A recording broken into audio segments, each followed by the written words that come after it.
Vice, bonke abamongameli, omama befundisi, abedikoni kuyoma emnyango.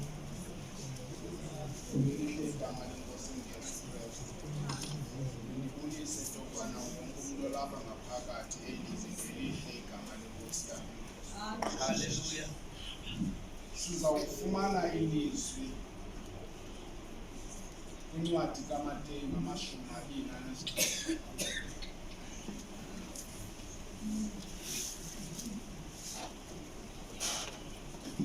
Inhloko-ndaba ithi umngcwabo kaYesu. Sizawuthatha ukuqala phaa kuvesi 62 siyoma ku-66. Ke kaloku ngengomso eliyimini esemva kwaleyo yokulungiselela abahlanganisana ababingeleli abakhulu nabaFarisi uPilato besithi, Nkosi, sikhumbule ukuba umlahlekisi lowo wayesithi emveni kweentsuku ezintathu ndiyavuka. Yitsho ngoko linqatyiswe ingcwaba kude kube lisuku lwesithathu. Hleze abafundi bakhe beze ebusuku bambe bathi ke ebantwini, uvukile kwabafileyo, ukuze olokugqibela ulahlekiso lube lumbi kunolokuqala. Wathi ke uPilato kubo, ninabo nabalindi, hambani niye kunqabisa ngoko nazingaka. Baya ke bona balinqabisa ingcwaba ngokulitywina ilitye kunye nabalindi. Inkosi sikelele ukufunda. Amen.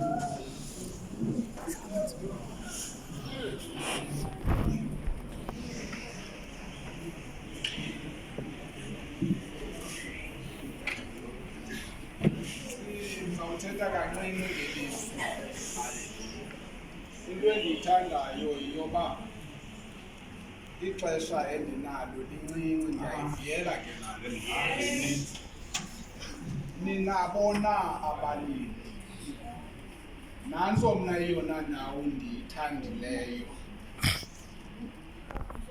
Ndizawuqala incwadi ndiyithabathe ngeli hlobo ithetha ngalo.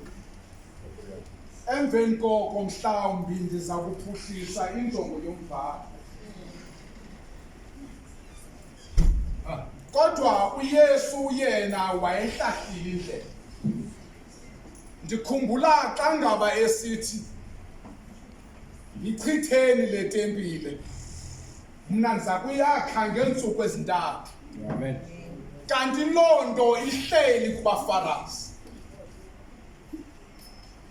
Bayichithile itempile okunene. Ngoku bakhumbula uba kanene laa mlahlekisi wayethe emveni kweentsuku ezintathu angavuka. Amen. Haleluya. Kungenzeka ke into yokubana abafundi bakhe baqhekwe ngobusuku bayomba khona ukuze ulahlekiso ebelenze esaphila ibe kanti lolugqithisileyo. Amen.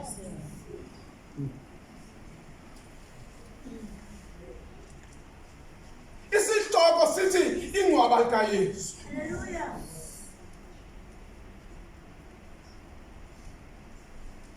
Uthi uYesu awube efakwe kwingcwaba elinqabileyo, yabanga into yobana le nto masifune ukuyikhangela uba ithetha ukuthini le nto. Wafakwa uYesu kwingcwaba elinqabileyo ekungazange kungene mntu kulo. Amen. Ebesitsho phezulu. Xa ehlayo bakhumbula into yobana kanene wayethe emveni kweentsuku ezintathu angavuka. Yes. Kwathi into uPilato akayazi le nto. Wabuza into yobana ninabona abalindi. Khona ukuze kaloku banikhaphe niyolitywina elaa ngcwaba khona ukuze ukuze angakwazi ulahlekisa abanye abantu. Uyazi uthaba alulibali. Uthaba liyayazi inyaniso. Abafarisi bebeyazi inyaniso. Abafarisi bebeyazi ukuthi ngenene uYesu uzawuvuka. Abafarisi bebeyazi ukuthi xa ngaba uYesu kuzasekile wethetha into yobana uzawuvuka ngeentsuku ezintathu, abantu bazamlandela ngakumbi. Ninabona abalindi. Kuthiwa abalindi bahamba nabafarisi. Amen. Bolitywini incwadi. Nditsho ukuthi ke xa ndiza kwehla, ngoba bendithe mos ndiyathanda uba ixesha lam lincinci kakhulu. Xa ndiza kwehla namhlanje sisePasikeni, zikhona izinto ebesihleli sidibana nazo. Sazithathela uYesu sinenzingo, sinengxaki ngengxaki. Amen. Kodwa namhlanje kuthe xa kungatyiswa ingcwaba kwangatyiswa iingxaki zakho. Endithi namhlanje thatha iingxaki zakho usise kuYesu, khona ukuze iingxaki zakho zizosithela. Xa ndizawusuka ndikhumbula nto. Xa ngaba uModekayi esengxakini, lisabe ngudade wamama, bafumana into yokubana udade wamama ufuna umbone efile, wacwaza umthi, wawenza umnqamlezo, wathathwa waya kwikumkani. Wafika ikumkani kanti ifunda imbalelwano, izinto ezakhe zenziwa nguModekayi ngaphambili.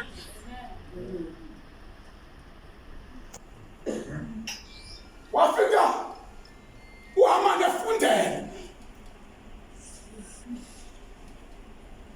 Ngalaa xesha ikumkani seyivutha ngumsila. Awumfundela kwathiwa kaMani sase nawo nomthema kathonywe kuwo. Kukhona apho ndiyakhona. Xeshikweni uYesu engatsho, uYesu ungatsho kuJudas Iscariot. Kodwa uJudas Iscariot kuba khona into ayiqapheleyo, uba uthengise ngegazi elirobho. Phambi koba uYesu abe kanti ubhekile emnqamlezweni, uJudas Iscariot safile. Uzibulele. Ninabona abalindi, hamba nokutshwini apho ndiza khona. UsePasikeni unengxaki uzithwele, ezinye uziphethe ngentloko, nangoku khona apha sisithukuthele ngoba ubaleka ezindlakeni. Kodwa namhlanje funeka ukhumbule into yobana mawuthathele uYesu, uthaba lwakho alikwazi ukufumana unoYesu. Seliplana liyayazi inyaniso le nto yobana likwazi ukufumana ngoba unoYesu. Namhlanje funeka xa uhamba ulihlalela uthaba lakho uba awukwazi ulifumana ngoba ndinento epasikeni. Ninabona balindi. Xa ukholwa uthi kubonalisela uthaba lakho xa ulazi. Ndidla ngova abanye abantu kuthi ingxaki zethu into abangeba singasombuleki sithetha kubenzi, kanti siyakwazi ukuthetha kubenzi ingxaki zethu usombuleke. Namhlanje kufuneka uxelele uthaba lwakho okwenzelwe nguThixo ngale pasini. Ukhangele into yobana lizufa kuqala nakunapho. Abantu bacinga into yobana akukufa physical, kanti le nto umbulala emoyeni xa umxelele umazi ukungunobangela wayo yonke imeko yakho. Ninabona abalindi ngoba le nto kofuneka into yobana mabahambe nabalindi. Ninabona abalindi bakhumbule njengoba wena unamaxesha wokuthanda ukuziqonda abana mandingayi kuzo. Ithaba lona lilibele. Ithaba lona alilibele. Ndifuna ukuthi namhlanje ngale pasini ibunkangaka uzithathele uYesu. Nanjengoko kuthiwa uYesu wafakwa kwingcwaba elinqatyisiweyo, mayibe inhliziyo yakho enqatyisiweyo yokuzithathela uYesu, umfake enhliziyweni yakho. Uthi ndiyacela nawe namandla, ndifuna udlulisa ubomi bakho bam ngokwakho. Ndithanda le nto yobana uthaba lakho liyakhumbula. Wena noba sowulibele kodwa uthaba lakho liyakhumbula. uYesu Kristu ngexesha sebesithi ufile kodwa bakhumbula. Ngexesha sebesithi bamgqibile kodwa bakhumbula. Uthaba lakho liyawazi amandla na. Noba lingathini bomunga kodwa uthaba lakho liyawazi amandla na. Uthaba lakho liyawazi umlilo na. Yayazi nobana uthaba lakho litshaka kangakanani xa lithetha ngegama lakho. Abantu mabangathi nje ukuthetha ngoYesu Kristu kodwa kwawufika igama lakhe babevele bathi. Ngoba yayikhona into abayoyika. Ngoba kaloku xa sikweni ekukhonza uKhesari. uKhesari efuna izinto eziphathekayo. Yesu Kristu ufuna inhliziyo yakho. Yesu Kristu ufuna uzinikele. Yiyo le nto uPilato waxakana nento xa befika kuye besithi lamlahlekisa wayethe uzawuvuka ngosuku lwesithathu. Hleza babafundi bakhe bakhwethwe ngobusuku bamthatha. Ndiyazi uba babecinga uba mosibambulele, babethatha phi into bangahlavuki. Le nto ndithi uthaba lakho lulibafu. Uthaba lakho liyayazi inyaniso. Namhlanje funeka ngale pasika uthathele inyaniso. Inyaniso nguYesu Kristu. Ungathathi inyaniso ngumazamiso. Umazamiso ngumntu unezakhe ingxaki angakwazi usisombulula. Ekunyanzeleke into yobana makabheke kuThixo. Ekunyanzeleke ukuthi makame ngunje. Bomongameli sinabantu okuthiwa bayanyaka. Ndithi mna sinabantu okuthiwa bayanyaka. Ndithi sinamagqirha ekuthiwa yanyaka. Kodwa kukho into ezawuxaka amagqirha abheke ezinkunzweni. Ufumanisa into yobana ithile. Ngoba ucinga fanuba amagqirha mosinanjengoko sithi akakwazi unyaka. Ithi musanento yonke. Kodwa amagqirha ayazi afuneka ebheke kuThixo. Andizuyicacisa. Ayicacisa ngenye imini. Kodwa akakho kwambala igqirha. Funeka ukholwe kodwa uThixo. Iyona ndibalulekileyo. Naye nomlindi. Umbuzo wabuzwa uPilato. uPilato wayeyazi ngoba bangabuza. Weyazi ba indlela eya kuYesu. Indlela ethinta indlela kaYesu asondlele. Amen. Indlela ethinta indlela kaYesu asondlele. Ngoba ubonile kuJudas Iscariot. uJudas Iscariot wabuya wazothi ngithengisele ngegazi lenkomo. Yayazi itshaba lakho lithi xa liyoripota. Yayazi into yobana ukhona umuntu ocapukelayo ngenxa ye-information ayifumene komnye umuntu erongo ngayo. Uyayazi ukhona umuntu ocapukelayo ngenxa ye-information erongo ayifumene komnye umuntu. Hallelujah. Jesus. Amen. Wayeyazi uPilato eyona nyaniso. Yiyo le nto wayebabuza into yobana ninabona abalindi ngoba weyazi bona abanawukwazi umelana nendlela kaYesu. Weyazi bona abanawukwazi umelana nengcwaba kaYesu. Ninabona abalindi.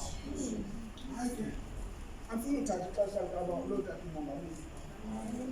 Kodwa ke namhlanje kubalulekile ukuthi uthathe inhliziyo. Le Pasika kumele into yobana uthathe. Amen. Ukuba ngaba uze kule Pasika ucela uba hayi ndizawulala. Mna khange ngalo. Emsebenzini ndabuya ngezinto endithi amandla endiwanike uThixo. InguThixo wandithuma ukuthi mandiyosebenza. Yiyo loo nto kunyanzeleke into yobana ndikwazi ukukhangela ukuba ndizokwazi ukubana ndibe sendlini kaThixo. Ngoba kaloku umsebenzi woThixo. Ninabona abalindi. Ninabona abalindi. Ninabona abalindi. Ninabona abalindi. Funeke xa ufuna ukuzibuza unayena umlindi. Unayena wenvuza wena. Ngoba abaFarisi bafika peliqela. Yiyo le nto ebabuza uPilato uba ninabona abalindi. Ukuba wayefike emnye wayezabuza uba unayena umlindi. Ngamanye amagama wayefuna ukuza into yobana uzakwazi na ukuyimela le nto uyoyenza. Uzawukwazi na ukuyimela le nto uyoyenza. Amen. Hayi. Uyazi ngoba uzawufuna utata ozawuna mhlawumbi ngoba ngutata uphumeli. Utata bebe lombuzo uthi ninabona abalindi kwenza abana inkonzo sizobuyisa. Ndiyawuthanda ukubuza ukuthi ninabona abalindi. Xa uhamba kuthiwe ngexesha bethetha uba upresident wathi wonke umuntu lapha unesithuba. Wonke umuntu lapha unesithuba. Kodwa apha sinesithuba esinye senkonzo. uThixo wathumela isithunywa esinye senkonzo sidibanisa ezithunywa zethu zonke. Yiyo le nto namhlanje ninabona abalindi. Funeka umane uzibuza noba uhleli noba ulele noba uyahamba uzibuza into yobana unaye nomlindi. Uthembele ngantoni? Ngoba wayefuna uqonda into abathembele ngayo uPilato. Ngoba yena wayetyhilelwe yonke indlela edibenise noYesu Kristu. Yiyo le nto wakhetha umnikezela wahlamba izandla wabuyumza. Ngoku waqonda into yobana bona ingobani aba bazothi baya kwingcwaba likaYesu. Yiyo le nto ebuza into yobana ninabona abalindi. Ninabona abalindi. Hayi uba kekho utata noba ngutata sophasi amazwi akule ndawo awasenele sikusele utata